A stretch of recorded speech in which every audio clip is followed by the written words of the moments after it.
Radhe Radhe friends. तो चलिए जानते हैं आपके बारे में। आपको अपनी लाइफ में क्या चेंजेस लाना है। तो यहाँ पे आप रूठ के बैठे हो, रिस्ट्रिक्शन बंधा हुआ सा फील कर रहे हो, थोड़ा सा बचपना आ रहा है आप में और अपॉर्चुनिटी आ भी रही है तो जाने दे रहे हो। क्यों? क्योंकि रूठना है ना हमें। जो है उसे देख नहीं रहे हो और जो डिवाइन दे रहा है उसे भी देख नहीं रहे हो, है ना। तो क्यों ये हो रहा है सब?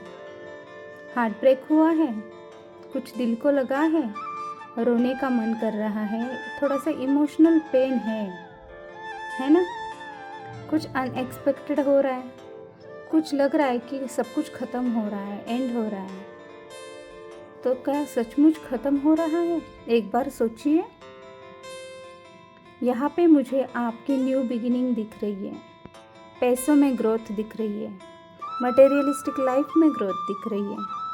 लेकिन ये तभी हो पाएगा ना जो आप दिल दुखा के बैठे हो उससे बाहर आओगे, जो बचपना कर रहे हो, जो उदास होके बैठे हो, जो है उसे देखो, जो मिल रहा है उसे देखो और आगे बढ़ो ना। राधे राधे। Thank you.